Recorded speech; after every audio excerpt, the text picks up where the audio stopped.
Hello my dear friends, अस्सलाम वालेकुम। कैसे हैं आप सब? आई होप आप सब ठीक होंगे। अल्हम्दुलिल्लाह आप लोगों की दुआओं से मैं भी ठीक हूँ।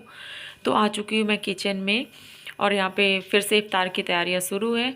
तो मेरे ब्लॉग में यहाँ तक आ चुके हैं, तो मेरे ब्लॉग को पूरा फुल वॉच कीजिएगा और अगर आपको वीडियो अच्छी लगी है तो लाइक कीजिएगा और कमेंट करके ज़रूर बताइएगा कि कैसा लगा आज का ब्लॉग आपको।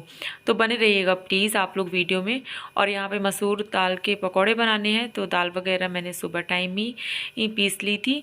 और उसके बाद यहाँ पे जो मसाला होता है, हरा मसाला दिख रहा होगा आपको, तो इसमें हरी मिर्च, धनिया और अदरक लहसुन का पेस्ट और खूब सारा अम्मी ने जीरा रख दिया था, तो वो सब चीज़ को मैंने अच्छा दरदरा सा ग्राइंड कर लिया है। और दरदरी सी ही दाल भी मैंने ग्राइंड की थी, क्योंकि ना फाइन वाली दाल अगर पिस गई ना तो फिर उसके मसूर दाल के बिल्कुल भी पकौड़े अच्छे नहीं आते हैं। तो मैं यहाँ पे डाल दी हूँ नमक, होममेड मसाला और गरम मसाला। तो गरम मसाला की मात्रा मैंने थोड़ा ज़्यादा डाली थी और फाइन चॉपेड बिल्कुल प्याज काटी है। तो ये स्लाइस में प्याज है और इसका भी ना बहुत अच्छा एक अलग फ्लेवर आता है इसमें प्याज का और गरम मसाला का। और खूब सारी यहाँ पे देख सकते हैं कटी धनिया इसी तरीके से हम लोग काट के रख लेते हैं सुबह पे। और जिस जिस चीज़ में लगनी होती है तो ये शाम तक हमारी पूरी काम में आती है। और यहाँ पे आ गया है मेरे सिस्टर का कॉल, क्योंकि मैं इसको पहले कॉल की थी अपनी बहन को तो उसने रिसीव नहीं किया था, फिर उन्होंने किया जब उनको टाइम मिला। तो मैं बात कर रही हूँ और मेरा फेस बहुत ज़्यादा डाउन है, क्योंकि ना मुझे बिल्कुल भी अच्छा नहीं लग रहा था उस दिन। मैं किचन में काम तो कर रही थी लेकिन मेरा मन नहीं लग रहा था। और पता नहीं क्यों मेरी लाइफ में कुछ सही ही नहीं चल रहा है, मुझे खुद नहीं लग रहा, मैं जी ही नहीं पा रही हूँ। ऐसा लगता है इससे अच्छा ना मौत ही बेहतर है, लेकिन ज़िंदगी बेहतर नहीं है।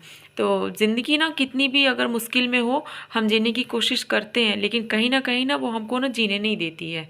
तो कुछ ऐसा चल रहा था, तो मेरी बहन ने मुझे बहुत देर तक समझाया कि नहीं, तुम्हारा जो मन करे तुम वो करो, जैसे जीना है वैसे जियो, लेकिन तुम खुश रहो और तुम्हारे दिमाग में जितनी बातें चलती हैं तुम उन चीज़ों से दूर रहो। तो बड़ी बहन अपना फ़र्ज़ अदा कर रही थी, मुझे समझा रही थी बार बार। उससे मैं यही बोल रही थी मुझे बिल्कुल अच्छा नहीं लग रहा, मेरा मन नहीं लग रहा है। तो बोल रही थी तुम कुछ नहीं, तुम अपने मन को लगाओ काम में और करो तो शायद तुमको अच्छा लगेगा। लेकिन मैं फिर भी बार बार उससे बोल रही थी मुझे अच्छा नहीं लग रहा। ऐसे लग रहा था कितना मैं रो लूँ जी भर के तो मुझे अच्छा लगने लगे। तो मुझे बोलिए फालतू के तुम काम बिल्कुल नहीं करना, रोने से कुछ नहीं होने वाला। तो यहाँ पे मैं तैयारी कर ली हूँ। तो फ्रेंड्स आज ना मेरा कुछ ना मूड ऑफ लग रहा है, मुझे कुछ अच्छा ही नहीं लग रहा है। और मैं ऐसे ऑयल ना चढ़ा के गर्म होने के लिए रख के आ गई हूँ। और पता नहीं क्यों मुझे अच्छा नहीं लग रहा है, मतलब मेरा दिल ही नहीं हो रहा कुछ भी काम करने का या कुछ भी करने का नहीं हो रहा। और अभी आप लोगों ने देखा होगा कि मैं काफ़ी देर तक ना अपनी बहन से बात कर रही थी और उसे भी इफ्तार की तैयारी करनी थी। तो फिर वो चली गई, लेकिन पता नहीं मेरा मूड सही नहीं लग रहा है मुझे, और मुझे लग रहा है मुझे कुछ करना भी ना पड़े, मैं शांत एक जगह पे बैठी रहूँ। पता नहीं मैं क्या बोलूँ क्या नहीं। बाकी इसके आगे मुझे अभी काम बाकी बहुत सारा पड़ा हुआ है, मैं जाके करूँगी, क्योंकि अम्मी रोज़ा रखती हैं और सब रोज़े रहते हैं, अगर हम कुछ करेंगे नहीं तो चलेगा भी नहीं। और हो गया, लाइफ है ना, और माइंड तो है, क्या करूँ, मैं अपने आप को खुद समझाती रहती हूँ नहीं ठीक है ठीक है। और शायद आप लोगों को मेरा फेस भी बहुत डाउन दिखता होगा, क्या बोलूँ क्या ना बोलूँ समझ में नहीं आ रहा है। मैं ऐसे ना बाहर आके बैठ गई हूँ, मुझे अंदर अच्छा ही नहीं लग रहा था, मैं बाहर आके ऐसे बैठ गई हूँ। आप देख सकते हैं ये मेरे बाहर का गेट है। और थोड़ा देर तो बैठूंगी जब तक ऑयल गर्म होगा, उसके बाद ही जाके कुछ काम करूँगी, शायद मन को अच्छा लगे। तो ये चीज़ें ना मेरे साथ कभी कभी होती हैं कि मुझे कुछ भी अच्छा नहीं लगता, चाहे मुझे कहीं पे भी ले जाओ। तो पता नहीं क्या है, कुछ समझ में नहीं आ रहा है। ठीक है, जो भी है सब ठीक है, हर हाल में अल्लाह का शुक्रिया, जो मालिक ने लिखा है वही होगा और हर चीज़ नसीब से होता है। कभी कभी ऐसा सबके साथ होता होगा, ऐसा नहीं, मैं बता रही हूँ ना, अपने आप को खुद संभालती हूँ, खुद से अपने आप को अपने माइंड को फ्रेश रखती हूँ। काफ़ी लोग मुझे कमेंट करेंगे कि आप मुस्कुराती रहती हैं, आपके चेहरे में हर टाइम स्माइल बनी रहती है। तो वो चीज़ें ना लानी पड़ती है, करनी पड़ती है हर एक चीज़। ऐसा होता नहीं है कि हर एक चीज़ें हम बहुत खुश हैं, और किसी की लाइफ भी ऐसी खुश नहीं होती है, सबकी लाइफ में कुछ ना कुछ प्रॉब्लम है। तो मुझे अच्छा ही नहीं लग रहा था, इसलिए मैं सोची आप लोगों से यहीं आके कुछ बातें कर लेती हूँ। बस आप लोग इतना कीजिएगा कि मेरा सपोर्ट कीजिए, मेरा साथ दीजिए, मुझे आगे बढ़ाइए, क्योंकि मुझे आगे बढ़ना ना बहुत ज़्यादा ज़रूरी है, बहुत ज़्यादा ज़रूरी है। वक्त के साथ सब कुछ पता चलेगा। बने रहिएगा मेरे ब्लॉग में आगे भी, फिर आपसे मिलती हूँ। तो फ्रेंड्स यहाँ पे ना चना बन गया था, तो मैं उसे दूसरे बर्तन में रख दी हूँ। और यहाँ पे फिर ना मैं तेल हो गया था गरम, काफ़ी तेज़ हो गया था। उसके बाद थोड़ा मैंने स्लो फ्लेम किया और उसके बाद मैंने यहाँ पे मसूर दाल के पकोड़े बनाना स्टार्ट कर दिए। तो ऐसा होता है ना कि ज़िंदगी में उतार चढ़ाव सबके आते हैं, लेकिन हमें हर हाल में काम करना पड़ेगा, चाहे हंस के करें या रो के करें। अगर जिम्मेदारी सिर के ऊपर है तो उसे निभानी पड़ेगी, चाहे कुछ भी हो जाए। तो मेरे ऊपर तो क्या बताऊँ क्या है, लेकिन हो गया। यहाँ पे ना मुझे हलवा भी बनाना था, अम्मी ने बोला कि सूजी का हलवा बना लो, और मेरा और मेरी छोटी बहन का भी बहुत दिल हो रहा था।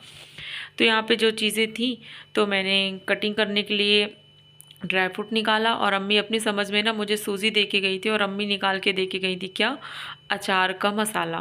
तो मैंने अम्मी को बोला, अम्मी ये क्या दे दिया आपने? तो अम्मी ने बोला, मैंने तो सूजी ला के दी है। तो मैंने बोला, इसमें तो अचार का मसाला निकला। तो अम्मी बोली, पता नहीं, मुझे समझ में नहीं आया, मुझे लगा वहीं पे दोनों चीज़ें हैं, तो मैंने वही दे दिया। मैंने बोला कोई बात नहीं। फिर मैंने सूजी निकाली, और ये नया पैकेट था, तो इसी में थोड़ा सा ना मिस्टेक हो जाती है, और हो गया, जल्दबाजी में ही हर चीज़ें होती हैं। तो यहाँ पे मैं सूजी निकाल लूँगी। और जैसे मैंने बताया ना कि माइंड काम नहीं कर रहा था, तो सूजी तो निकल गई, लेकिन यहाँ पे ड्राई फ्रूट भी कट रहे हैं और दोनों तरफ मेरी कढ़ाई चढ़ी है। तो एक में तो आपको पता है मंगोड़े निकल रहे हैं और पकौड़े निकल रहे हैं जो भी, और एक तरफ निकल रही थी मेरी सूजी भून के, तो वो पूरी तरीके से खाकी हो रही थी, मीन्स जल रही थी नीचे से, और मैंने बिल्कुल भी माइंड नहीं किया। जैसे नज़र गई तो नीचे तले पे लग गई थी। फिर मैंने उसे दूसरे बर्तन पे ऊपर ऊपर की निकाली और उसको थोड़ा सा क्लीन किया, और फिर अपना कॉन्सेंट्रेट पूरी तरीके से उसमें दिया कि नहीं, काम करना है। दोनों तरफ देख रही थी, उसका फ्लेम भी बार बार चेक कर रही थी कि कैसा है, कहीं ऐसा ना हो कि पूरी तरीके से फिर से मेरे आंखों के सामने खाक हो जाए और मुझे पता भी ना चले। तो ऐसे मेरे साथ होता है, मैं कई बार आपको बोलती हूँ ना, ये बड़ी मिस्टेक हुई, ये बड़ी मिस्टेक हुई, तो बहुत मिस्टेक मेरे से हो जाती हैं। और हो गया, कोई बात नहीं, गलतियां जब होंगी तभी हमको पता चलेगा कि हमारे हालात क्या हैं। तो यहाँ पे ना बहुत बड़ा सा पपाया आया था, और आप देख सकते हैं काफ़ी बड़ा था। तो यहाँ पे ना कुकुम्बर आई हुई है, और ये एक बुआ जो थी ना, मैं कल दिखाई थी आपको, वो अभी भी दिखा दे रही हूँ। यही बुआ है, बहुत चहेती बुआ होती हैं हमारी ये। तो यही लेके आई थी, और पहले बता दी थी एक दिन पहले कि कुकुम्बर निकलने लगी है, तो मैं लेके आऊँ, तो मैंने बोला ज़रूर लेके आइएगा। और बहुत फ्रेश, बहुत ताज़ी कुकुम्बर अभी आ रही है। तो मैं यहाँ पे ऐसे रखी थी इसको, और फिर अम्मी यहाँ पे ना इफ्तार लगा रही थी, और सारे फ्रूट काटने की अम्मी की ड्यूटी होती है। तो अम्मी यहीं पे बैठी हुई होती हैं किचन में, और उनका जितना भी काम होता है इफ्तार तैयारी करने का, तो वो अम्मी अपना करती रहती हैं, और मेरा जो काम होता है मैं अपना करती हूँ। तो मुझे जैसे ना थकान मैं बोलती हूँ ना, तो मुझे लगती है, तो मैं यहाँ पे ऐसे थोड़ा देर ना बैठ ही जाती हूँ, तो मुझे थोड़ा अच्छा लगने लगता है। लेकिन उठक बैठक बहुत होती है इस टाइम पे। तो ये नानी के यहाँ से आए थे भाजी बड़े, और आया था खूब सारा कस्टर्ड। तो ऐसा हुआ, कस्टर्ड खाला ने इतना भेज दिया था कि घर में सबको हो गया था। तो फिर अम्मी ने बोला कि ऐसा करो कि इफ्तार के बाद इतना तो कोई कुछ खाता नहीं है, तो तुम हलवा बनाना कैंसिल कर दो। तो फिर मैंने बोला जैसा आप बोलो, तो फिर मैंने हलवा बनाना कैंसिल कर दिया। और यहाँ पे ना बिना इसके तो इफ्तार हो नहीं सकता, चटनी तो हमें हर एक चीज़ में चाहिए ही चाहिए। तो यहाँ पे मैं चटनी की तैयारी कर रही हूँ, तो अम्मी डेली ना टमाटर भून के रख देती हैं, और इतनी अच्छी धनिया पत्ती थी सच में, जो थोड़ा थोड़ा ना देसी धनिया पत्ती बोलते हैं ना, देसी, तो वो वाली थी, और एक मामा ला के दिए थे, तो उन्होंने दिया, और इतनी अच्छी चटनी खुशबू वाली बनी थी। मैंने अम्मी से बोला, अम्मी मामा से बोल दीजिएगा फिर से ला के दे देंगे। तो अम्मी बोली ठीक है। फिर जैसे चटनी बनी तो अम्मी वहाँ पे रखने चली गई, और यहाँ पे मेरा क्लीनिंग टाइम आ गया। तो फ्रेंड्स, अगर वीडियो आपको अच्छी लगी है तो प्लीज़ लाइक कीजिएगा, और कमेंट करके ज़रूर बताइएगा, क्योंकि आप लोग ना कमेंट नहीं करते हैं, और वीडियो को मेरे ना लाइक भी नहीं करते हैं। और अगर ज़्यादा सपोर्ट आप मेरा कर सकते हैं, मैं अगर आपको अच्छे ब्लॉग देती हूँ, तो आप लोग ना मेरे ब्लॉग को शेयर भी किया करें अपने फैमिली में, फ्रेंड्स में, और भी जो आपके करीबी हैं तो उनको भी शेयर किया करें। तो फ्रेंड्स, मिलूँगी आपसे नेक्स्ट ब्लॉग में। अस्सलाम वालेकुम, अल्लाह हाफिज़।